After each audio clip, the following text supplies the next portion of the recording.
Assalamualaikum warahmatullahi wabarakatuh. Kepada yang terhormat Ibu Malika selaku dosen pengampu mata kuliah logika, kepada teman-temanku sekalian yang berbahagia, pada pagi hari ini kita semua telah dipertemukan dalam kuliah online mata kuliah logika. Dalam materi ini saya Muhammad Sobiri selaku pemakalah akan menyampaikan tentang apa itu pengertian oposisi, apa itu macam-macam oposisi, dan apa itu hukum-hukum oposisi dan lain sebagainya mengenai tentang materi oposisi pada pagi hari ini. Langsung saja kita buka PowerPoint tentang oposisi. Yang pertama ada pengertian oposisi. Ini pengertian oposisi dibagi menjadi 3 bagian menurut Kamus Besar Bahasa Indonesia, menurut logika komunikasi. Yang pertama ada menurut Kamus Besar Bahasa Indonesia. Menurut Kamus Besar Bahasa Indonesia, oposisi adalah pertentangan antara dua unsur bahasa untuk memperlihatkan perbedaan. Sementara menurut logika, pertentangan antara dua pernyataan atas dasar pengolahan yang sama. Menurut logika komunikasi, oposisi adalah metode penalaran langsung yang membandingkan dua proposisi yang memiliki term subjek dan term predikat yang sama, tetapi berbeda dalam kualitas dan kuantitasnya. Macam-macam oposisi menurut Mundiri dalam buku logika karya penerbit Grafindo, beliau mengatakan tentang oposisi sederhana, yaitu mengenai satu oposisi kontraris, subkontraris, kontradiktoris, dan juga subalternasi. Yang pertama ada kontraris, yaitu pertentangan antara dua pernyataan universal yang sama tetapi berbeda kualitasnya. Nanti di belakang akan ada hukum dan contohnya. Yang kedua yaitu tentang subkontraris, yaitu pertentangan antara satu term yang sama tetapi berbeda dalam kualitas. Yang ketiga adalah oposisi kontradiktoris, bentuk penyangkalan apa yang diakui oleh seseorang. Sementara dua pernyataan atas term yang sama tetapi berbeda dalam kualitas dan kuantitasnya. Yang kedua itu menurut Dr. Andes Pospoprojo dalam buku Logika Scientifica mengatakan bahwa beliau mempunyai teori oposisi ada yaitu oposisi kompleks. Satu oposisi paralel, yaitu dua pernyataan yang sama tetapi berbeda dalam kualitasnya dan pertentangan dua pernyataan partikuler ini. Yang kedua, oposisi kontradiktoris, yaitu merupakan pertentangan antara kedua pernyataan yang kategori dengan term sama tetapi berbeda dalam kualitas dan kuantitasnya.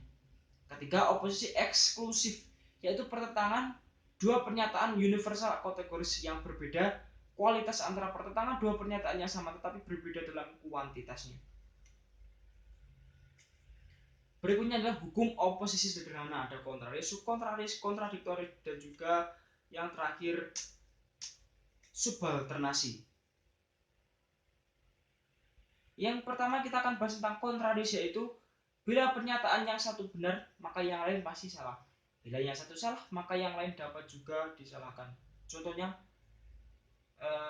menyusul subkontraris, bila yang satu salah maka yang lain dapat diakui benar. Sementara yang kedua, bila pernyataan yang lain dapat benar dan dapat juga salah. Jadi bisa benar dan juga bisa salah. Yang ketiga, kontradiktoris, kebenarannya satu berarti kebenaran bagi yang lain. Kesalahannya satu berarti kesalahan bagi yang lain. Selanjutnya adalah ada subalternasi. Bila pernyataan yang satu benar, maka yang partikuler pasti juga benar. Jika pernyataan universal salah, maka yang lain juga belum tentu diketahui salahnya atau belum tentu salah. Selanjutnya kita akan hukum komposisi, oposisi kompleks. Yang pertama adalah paralel. Kebenaran bagi yang satu berarti kebenaran bagi yang lain, begitu pun sebaliknya. Kontradiktoris, yaitu kebenaran bagi yang satu berarti juga kebenaran bagi yang lain. Eksklusif, kebenaran bagi yang satu berarti kesalahan bagi yang lain, namun kedua-duanya juga salah. Contoh oposisi kompleks, yang satu ada paralel. Sebagian pejabat korupsi, ada sebagian maksudnya ada sebagian pejabat yang korupsi dan ada sebagian pejabat yang tidak korupsi.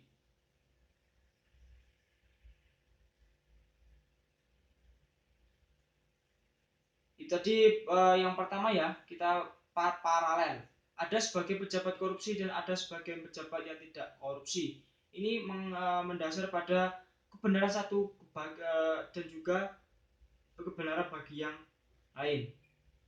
Ini ada sebagian pejabat korupsi itu benar, tapi juga ada sebagian pejabat yang tidak korupsi itu juga benar. Berarti sama-sama benar. Artinya ada eksklusif, yaitu semua jaksa sarjana hukum, sebagian jaksa adalah sarjana hukum, ini juga benar. Bedanya apa? Di kuantitas semua dan sebagian. Selanjutnya kontradiktoris, yaitu semua bangsa Indonesia berketuhanan yang maha esa. Ada bangsa Indonesia yang tidak berketuhanan yang maha esa. Ini kontradiktoris, ini bertentangan ya. Nah, Indonesia kan menganut falsafat Pancasila yang berarti dia harus berketuhanan. Tapi ini ada bangsa tidak berketuhanan, berarti salah sesuai dengan hukumnya. Apa itu tadi? Kebenaran bagi yang satu berarti kesalahan bagi yang lain, namun kedua-duanya juga bisa salah. Tapi dalam konteks ini sudah benar dan ini yang salah. Berarti kebenaran yang satu berarti kesalahan bagi yang lain. Oke, kita contoh dari oposisi sederhana belum kita tunjukkan ya.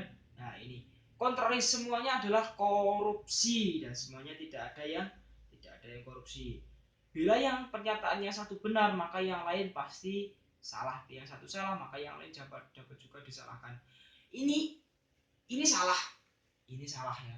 Tapi ini juga dapat disalahkan karena semua itu korupsi.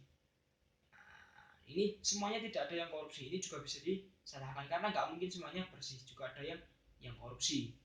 Ini kuantitasnya semua dan ini tidak ada yang korupsi. Jika ini benar, ini bisa disalahkan. Kenapa kok semuanya tidak ada korupsi sementara di sini pernyataannya semua korupsi?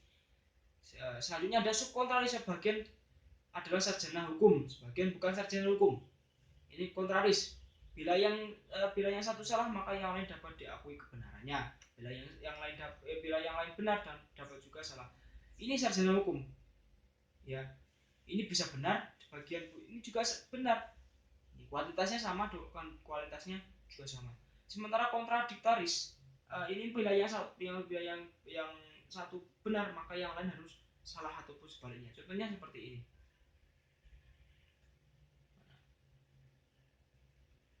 Nah, ini. Selanjutnya subordinasi, semua adalah pemberontak. Nah, sebagian ada yang memberontak. Bila pernyataannya itu benar, maka partikular pasti juga benar.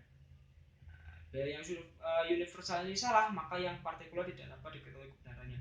Ini kan partikularnya itu kalimatnya mengikuti itu pemberontakan. Nah, ini kan mengartikan semua ini kuantitas. Secara kualitas itu benar. Nah, secara kualitas itu juga bisa dibenarkan.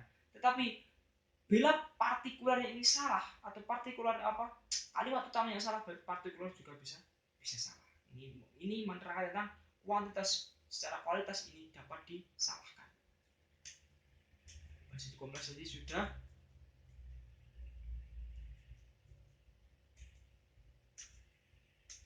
Selanjutnya ada hubungan oposisi dengan logika. Dalam hubungan logika dalam buku karya Haji Mundiri yang ada 6 di bagian. 1 hubungan independen, ekuivalen, hubungan kontradiktori, hubungan kontrari, hubungan subkontrari, dan hubungan implikasi. Hubungan independen yaitu dua pernyataan yang mempunyai hubungan yang menampilkan permasalahan yang sama sekali terpisah. Contoh, kuda Sumbawa kuat. Nah, pohon asam berakar tunggang.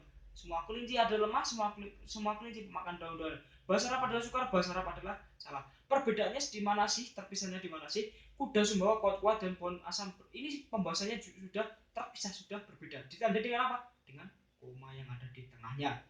Selanjutnya ada semua kelinci ada lemah, semua kelinci ada lemah. Ini sama, ya kan? Sama. Ini sama semua. Yang membedakan apa? Dia membahas yang pertama membahas tentang fisik, yang kedua membahas tentang makanan. Ya, perbedaannya di mana? Ini di koma. Ya, ini secara terpisah. Hanya bahasa Arab adalah sukar, bahasa Arab adalah sukar.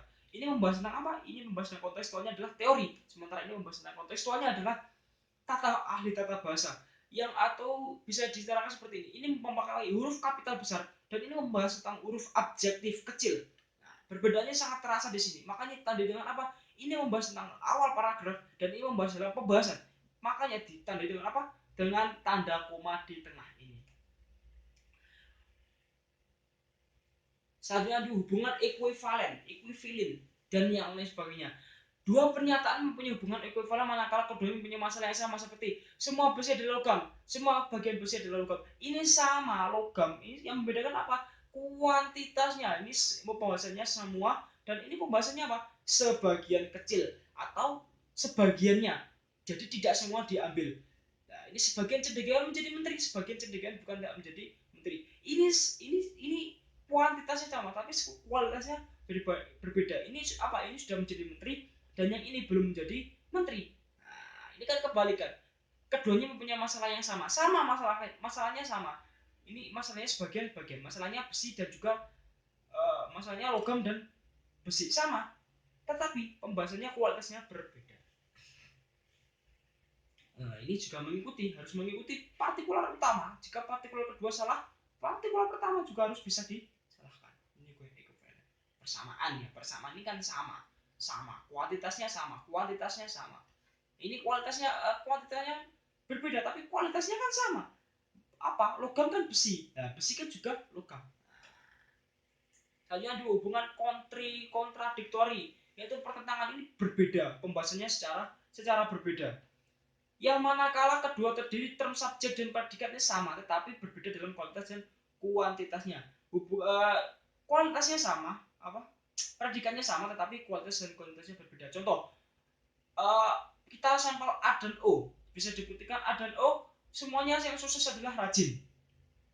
Sebagian yang tidak sukses, semua yang sukses tidak rajin. Nah, ini perbedaannya mana? Kuantitasnya berbeda. Ini membahas tentang semua, sementara ini membahas tentang sebagian. Nah, itu perbedaannya. Perbedaan kualitas juga berbeda loh ini. Yang sukses itu rajin, yang tidak rajin. Nah, ini kualitasnya apa? Yang membedakannya.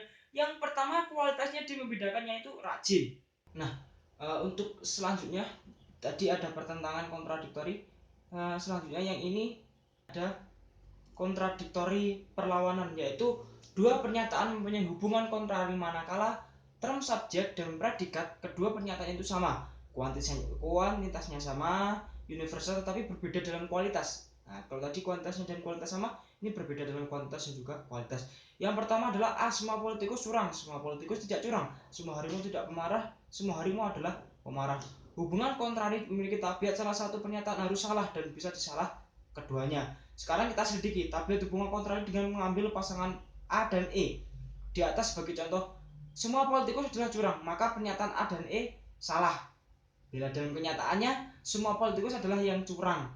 Ada yang curang dan ada yang tidak curang. Ini membantah ya kualitasnya ya. Ini sebagai bantahan. Maka dan A dan E sama-sama salah. Untuk yang nomor 5 subkontrari, setengah perlawanan. Kontrari manakala term subjek dan predikat pernyataan term subjek dan predikat yang pernyataan sama, kuantitasnya sama-sama, partikular bernada dalam kualitas. Hubungan subkontrari terdapat pada pernyataan I dan O, seperti I sebagian pedagang kikir dan sebagian pedagang tidak kikir, sebagian mahasiswa tidak malas dan sebagian mahasiswa malas. Hubungan subkontrari ini mempunyai tabiat salah satu pernyataan harus benar dan bisa benar keduanya ini. Kuantitasnya sama, sebagian tetapi memiliki kualitas yang berbeda. Ini yang satu malas, yang satu tidak malas. Untuk yang nomor 6 yaitu hubungan implikasi atau cakupan, yaitu dua pernyataan mempunyai hubungan implikasi manakala term subjek dan predikat pernyataan itu sama-sama kualitasnya tapi berbeda dalam kualitas. Hubungan implikasi terdapat pada pernyataan A dan I serta pasangan E dan O, seperti ini. Berbeda dalam kualitas. Semua mahasiswa komplek C rajin, sebagian mahasiswa komplek C rajin. Yang membedakan apa? Semua dan sebagian. Karena apa? Semua itu membahas universal, sebagian itu mengkhususkan. Nah, ini semua patriot tidak malas. Nah, ini hubungan implikasinya apa? Semua ada yang sebagian patriot tidak malas. Ini contohnya dari hubungan implikasi. Ya, itu tadi tentang macam-macam ataupun pengertian dari oposisi. Nah, yang ini ada tabel tentang oposisi. Bisa dibaca sendiri, ini tentang tabel salah dan ini tentang tabel benar. Ini tabel benar dan ini tabel salah. Bisa dibaca sendiri, dilihat sendiri nih ya. Karena saya juga belum begitu paham mengenai tabel ini. Jadi intinya apa toh tentang penyimpulan dari makna di atas itu pun satu, yaitu dari berbagai penjelasan di atas dapat ditegaskan ada beberapa hal yang sangat dapat dijadikan pelajaran dalam kajian oposisi di materi ini. Satu, sanggahan yang paling kuat adalah sanggahan dengan kontradiktoris. Sebab dalam kontradiktoris kebenaran dan kesalahan bertolak belakang secara penuh. Ketika satu proposisi dinyatakan benar, maka proposisi lawannya dinyatakan salah. Maka begitu pun sebaliknya, jika yang satu salah, maka yang lawannya dinyatakan benar. Karena itu jika ada yang menyatakan suatu proposisi, maka ukurlah kebenaran atau kesalahannya dengan menghadirkan kontradiktoris baginya. Oposisi kontradiktoris dapat menimbulkan perdebatan dari pihak yang tak berujung dan mungkin sama-sama salah. Misalkan ada yang mengatakan semua orang Islam adalah teroris, lalu ada yang menyangka dengan semua orang Islam bukan teroris. Kedua belah pihak ini berposisi secara kontraris dan sama-sama salah. Karena itu sanggahan secara kontraris seyogyanya dihindari karena hanya akan menghasilkan debat yang tidak akan ada ujungnya. Dan selanjutnya itu sebaiknya kita berhati-hati dalam menyatakan oposisi yang bersifat universal tanpa maksudnya mengandaikan tanpa terkecuali. Ketika ditemukan ketika ditemukan oposisi yang universal itu apalagi sifatnya kontradiktoris, maka akan runtuhlah ia. Hal ini sangat sering terjadi dalam stigma pejoratif. Misalkan orang Islam adalah teroris, pernyataan tersebut rentan dirobohkan karena saat ditemukan satu saja orang Islam yang bukan teroris, ketika hancur pernyataan itu. Oposisi terdapat antara dua proposisi yang memiliki term-term yang sama, yaitu subjek-objek dan predikat-predikat atau keterangan-keterangan yang sama, tetapi juga bisa berbeda sesuai dengan konteksnya. Dari analisis di atas dapat ditegaskan bahwa hubungan oposisi dengan logika terdapat 6 hubungan, antara lain hubungan independen, equivalent, kontradiktori, hubungan kontrari, hubungan subkontrari, dan hubungan implikasi. Nah, sekian teman-temanku semua. Jika ada yang mau ditanyakan, silahkan ditanyakan di kolom komentar ataupun bisa ditanyakan di WA. Nanti ada di link deskripsi, juga bisa ditanyakan di project email, nanti bisa saya cantumkan di link deskripsi. Yang penting jangan lupa like, comment, subscribe di channel ini untuk memenuhi tugas pemangku mata kuliah logika dan sebagai kewajiban pengguguran dalam mata kuliah daring atau mata kuliah online secara jauh di rumah. Sekian, terima kasih, mohon maaf bila ada kesalahan. Akhirul kalam, assalamualaikum warahmatullahi wabarakatuh.